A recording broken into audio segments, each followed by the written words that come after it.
made this thing up last fall. I was reading through the Bible and I got this idea that I thought of the phrase, 1,000 words is, a picture is worth 1,000 words. Have you all heard that before? Yeah. And then I started reading through some verses in the Bible saying about how powerful words are.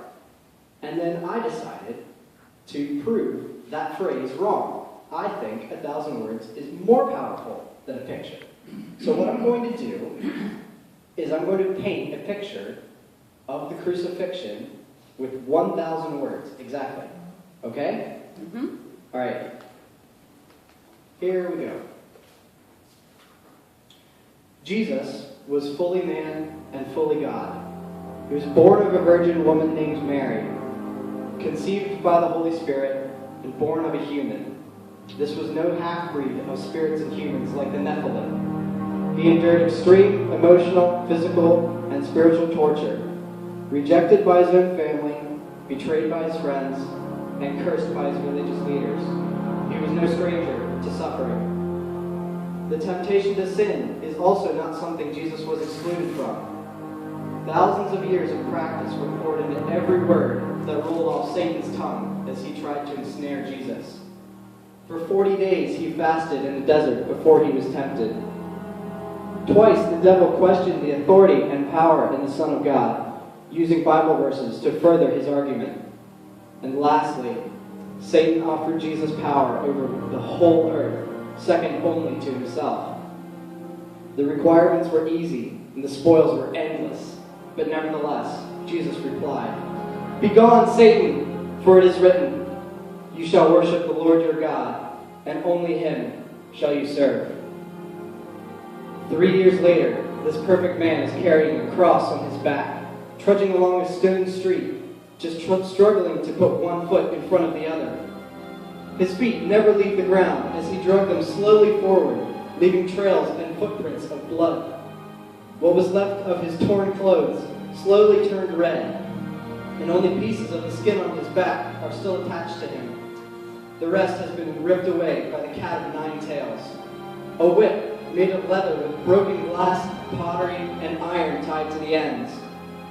On his face and chest dripped blood mixed with spit and sweat. The crowds and soldiers spat on his tortured and breaking body, and all of the mocking, jeering, and cursing had never ceased from the moment that he was awakened that morning for his trial.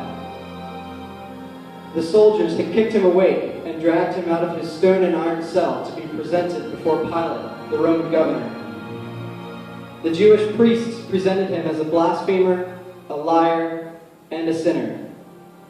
Many people came forward and presented false testimonies against Jesus, but he remained perfectly silent. However, Pilate could not find a reason to condemn him to death, but a large crowd had gathered and began chanting, "Crucify him! Crucify him! Crucify him!" Pilate shouted back to them, "Why? What crime has he committed?" But in unison they roared all the louder, "Crucify him!" Pilate washed his hands, claiming innocence of Jesus' blood, handing him over to be crucified. A crown of thorns was forced on his head to mock his sovereignty and authority as the Son of God. Once Judas saw that Jesus was to be crucified, he took out the sack of money in his pocket. He opened it, counting out 30 pieces of silver, the exact amount he had received from the Jewish priests when they bribed him to betray Jesus. Storming into the temple, he demanded they take back the money, but when they refused, he threw the money into the temple and ran away, furious. The next time anyone saw him, he was hanging from a tree with a rope cinched tightly around his neck. Among the crowd stood many faces that were very familiar to Jesus. Friends, family, and even people from his hometown of Bethlehem, where he was born in a feeding trough used for livestock. Tear-stained faces were uncommon but not unnoticeable in the crowd. And Peter, one of Jesus' 3 closest friends, had just denied that he even knew who Jesus was 3 times. Nearly everyone had deserted him. Broken, betrayed, and beaten, he trudged along. He fought on as he used every last trace of strength just to keep moving. He soon crumpled to the ground and could not pick up his cross again. But no matter how much they thrashed him, he could not rise from the dirt. A stranger was pulled out of the crowd and was forced to carry the cross for Jesus. And he was pulled to his feet and forced to walk onwards. With his head hung low and his eyes nearly swelled shut, he noticed the stone street turning into soft dirt. He began to climb the hill, knowing that the worst was yet to come. The sounds of his short but heavy breaths were accompanied by the clinking of iron spikes and hammer. Once the crest was reached, he was laid on top of the wooden cross. One soldier held Jesus' arm as the other grins and toys with the spike in his hand.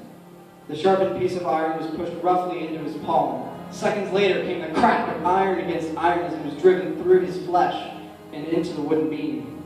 He jerked from the shock, making the wound more painful, and the second and third spikes were driven through his body as he became secured to the wooden structure. A small sign was nailed above his head before the cross was positioned upright.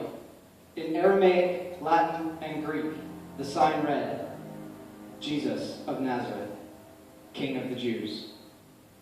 The horrific scene of death and torture only incited the crowd to curse him louder, and there he hung for everyone to see, alive but unrecognizable and dying. The soldiers gambled for his clothing, and the cursing continued without let-up. And verbally but weakly, he prayed to God, "Forgive them, Father, for they know not what they are doing." The Son of God forgave the people who were not only cursing his name, but killing him as well. For 6 agonizingly long hours, he hung alive on that cross, every moment filled with relentless and agonizing pain that was not numbed. And finally, he knew that he was dying. And with the last trace of his energy, he died as he shouted, my God, why have you forsaken me?" Everyone is a sinner, and no one can get into heaven unless a perfect man was sacrificed in their place. And that man was Jesus.